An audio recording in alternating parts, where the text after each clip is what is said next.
Today I'm going to walk you through how I am using Trello alongside my paper plans for this homeschool year.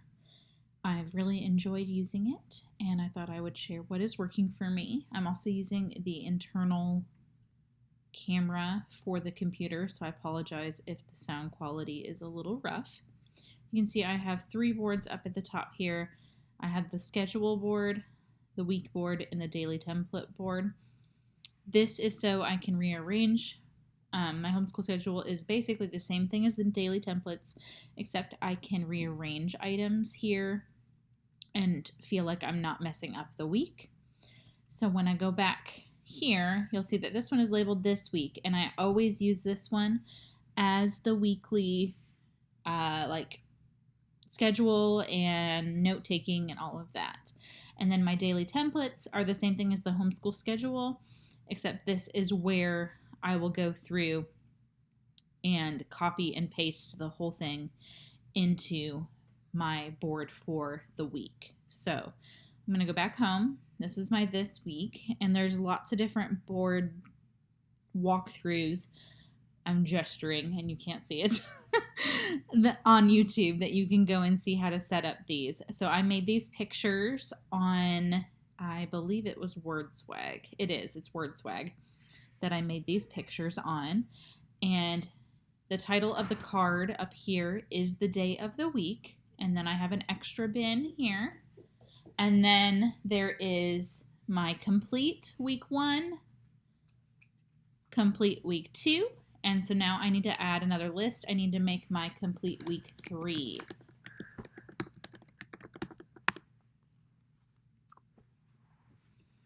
So, and we don't need that.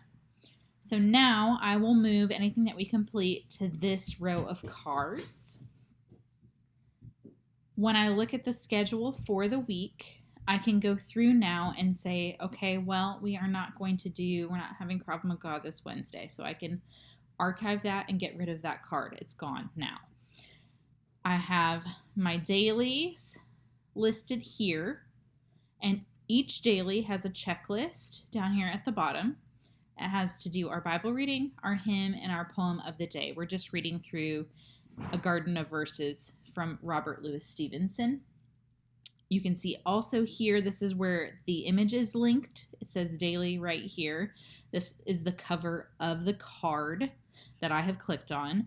And then I also have a link to our hymn playlist. In this little description area, I can add information on what we have done. So once we complete our daily tasks, I will go in and actually write down what we did for the day. Now today actually is Monday, and we had a special day today. So we did not do any of our normal Monday items, and we'll still probably do our devotional maybe at dinner time, but we did not do any of the normal things for today. So I can still go in and write a description of what we did and why we didn't do the other things. So when I go back through and read through these, I know what was happening on this day. Once you complete a card and you're done with it and you don't need it in your space anymore, you can come up here. The dots up here are for this whole row, but this little pencil is just for this card. You can see that you can edit and change labels, you can move it, you can copy it, you can put a due date on it if you're using this with older kids and assigning them a board of things to check off, and then you can archive.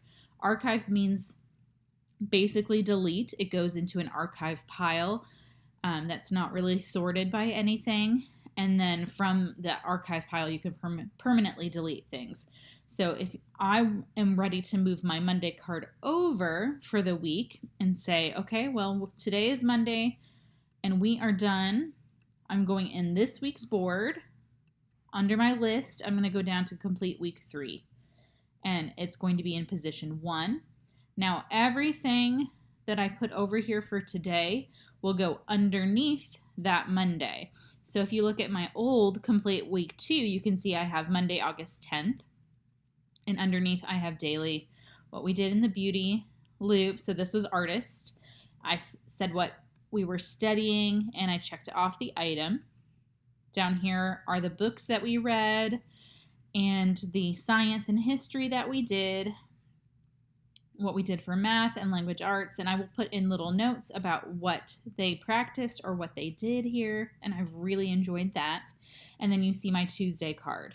So this visually breaks it up for me. You do not need these picture cards on here to have a nice looking board. You can use labels and just actually write the title and be done with it.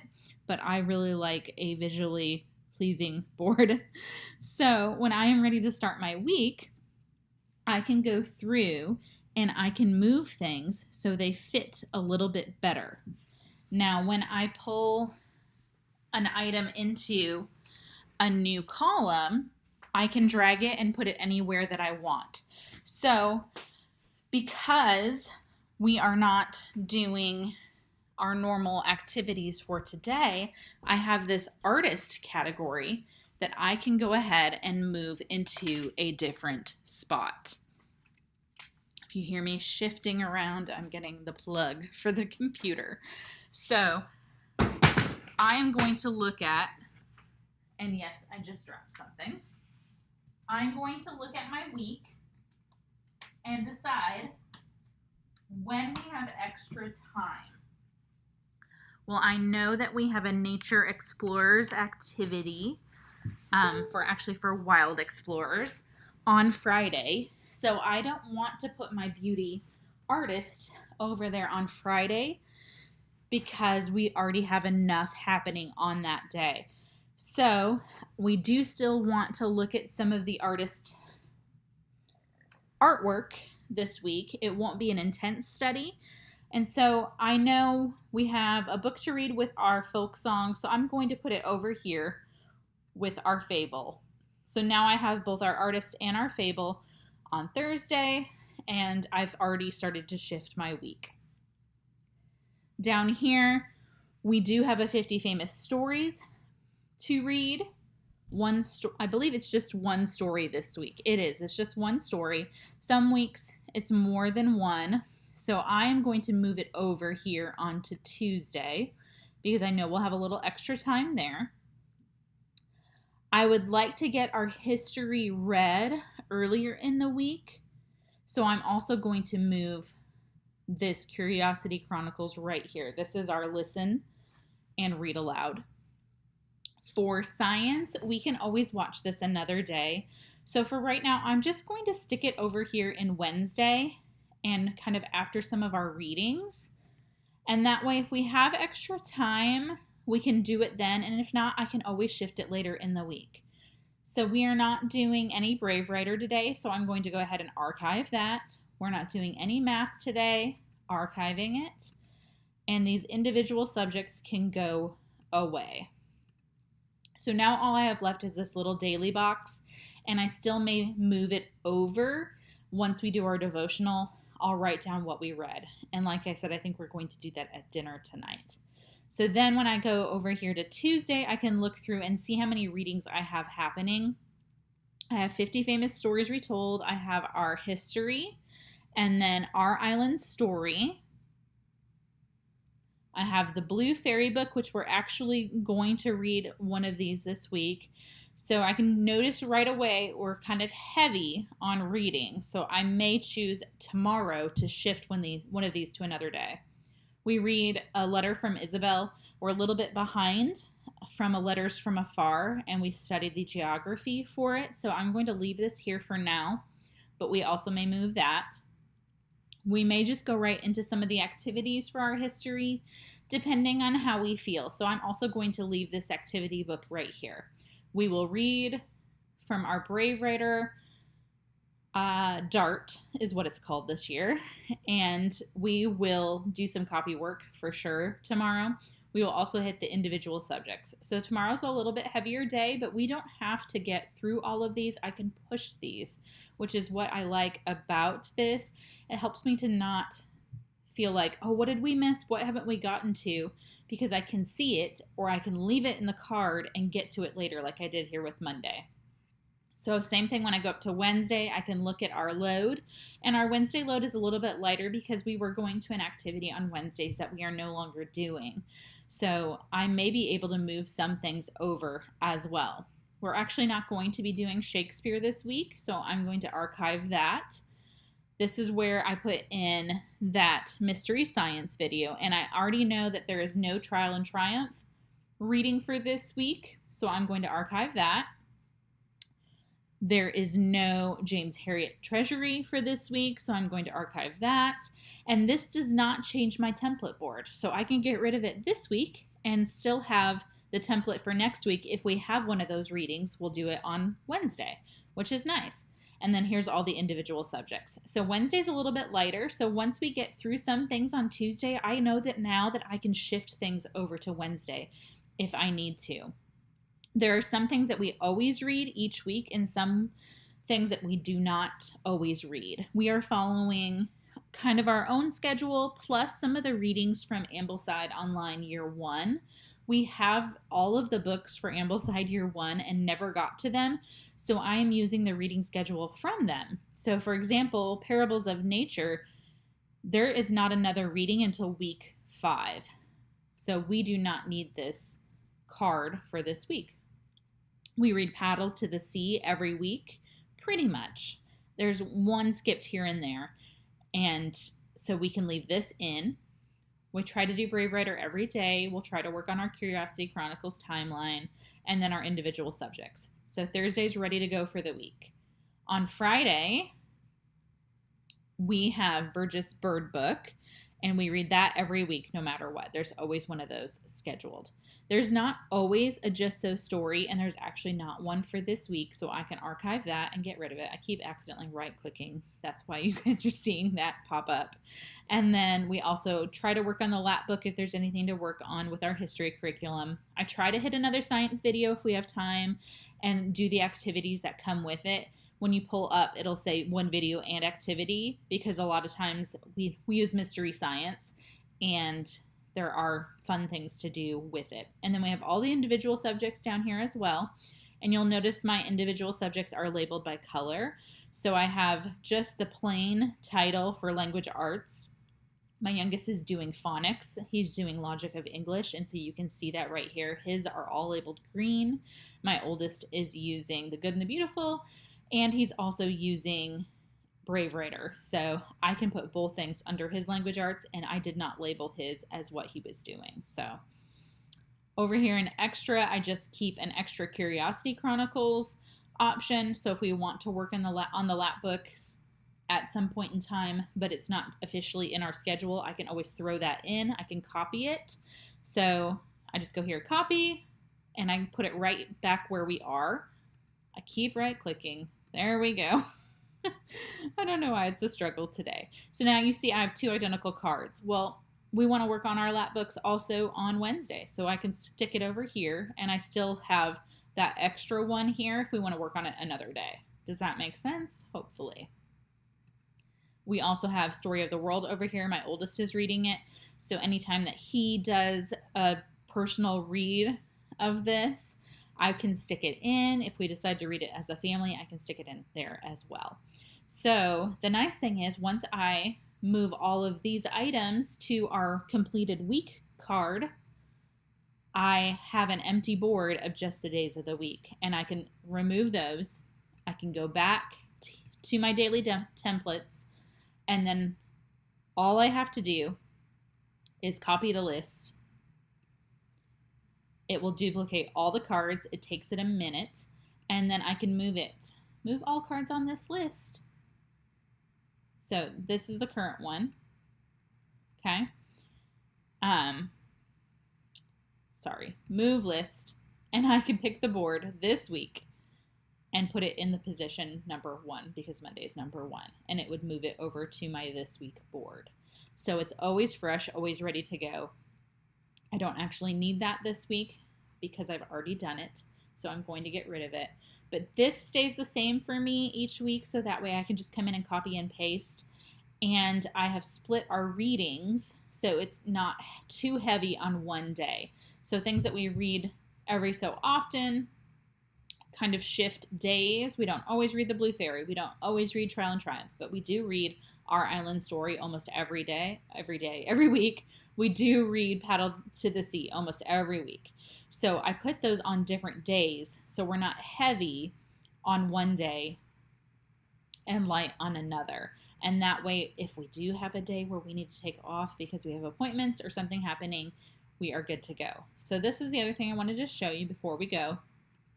So in my this week, I keep all of these completed weeks. And I may decide to move these as we get to 36 weeks. It's going to be really long, a really long board here. So I may move them. But here's the really neat thing. When I go to print my cards, I have this print card power up, and I got this for free. I've not paid for anything on Trello.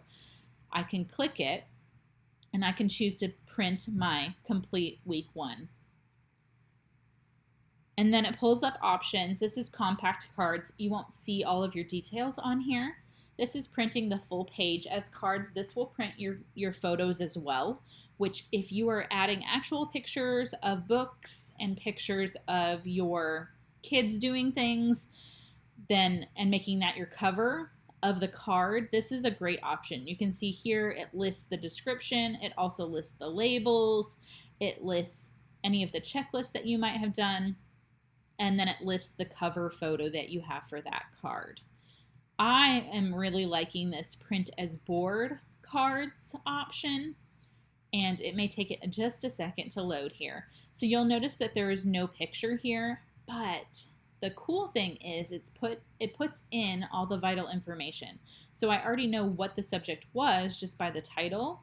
So this was what we did for the day. And I wrote in what we read in our devotion, what we sang for our hymn, and what poem we read. So it's all in this little box, and it fits 6 cards on a piece of paper. So this card right here is my title card. That's why there's nothing here. I do miss out on the little picture by doing this print option, but I do like that all 6 fit here. It still labels things so I can quickly see who did what. I did put in a test picture here, and it won't print, obviously, because it's not printing any of the photos on the cards. And it just labels everything so brightly for you that if you needed to print this out for record keeping, you could. If you wanted to make a scrapbook out of this, you could. I like having the days in here to separate. So if I ever did want to go back and make a scrapbook, we could have what we did on each day ready to go here. And I think that's a really nice feature of using this. Plus, it keeps me on track as I teach. I follow it, and I'm able to write down what we did, what we enjoyed, what we didn't enjoy. You know, if someone was cranky, if someone really loved a lesson, if someone didn't pay attention, I can write that on here and kind of remember what we need to work on. So I'm going to go ahead and cancel through that. I will show you. We'll see if it'll pull up here. These print as full page cards, you could easily take and print more than 1 page per card. It just may format them differently. So that's another option if you want more than 1 page. And this might take too long for me to show you because it's 53 sheets of paper. So let's get rid of that. If you do want whatever picture you've added, that print full cards option is great. And you know what we could probably do is try printing this one. Print this list. Okay? Because there's only 1 card in here. It won't take it a long time to load. So you can see it puts the whole card on here. So if you do want that, you're able to do that. And then you can go down here to settings and change how many pages per sheet. So maybe switching it to 6 pages per sheet. You can see that it flips it, so now it's horizontal, that landscape form instead of portrait. And if I had more than 1 card here, they would show up here together. And you can go up to 16 cards on here. The other option that you could do is to save this.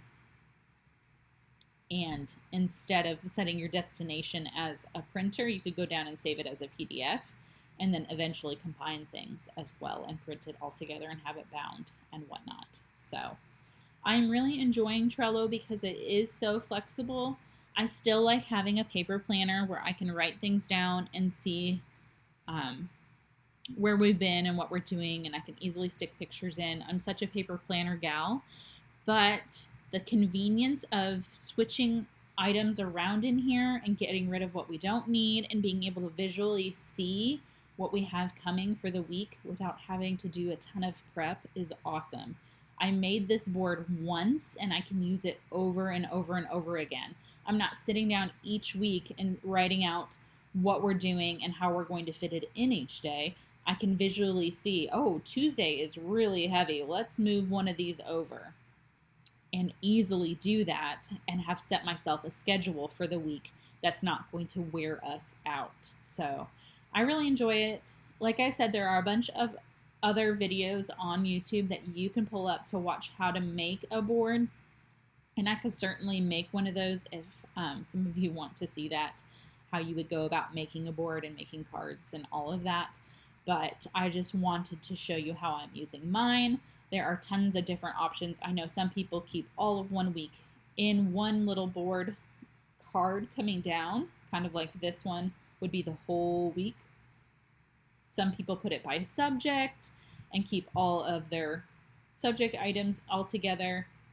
The nice thing is that you can play with it and see what works for you and change it and adapt as you go along. So if this starts to not work for you, you can do something different and still have everything you did before saved without feeling like you're throwing out a planner or deleting a spreadsheet that didn't work for you. You can keep what you've already used and make something new and try it again. So hopefully this is helpful, and thanks for watching.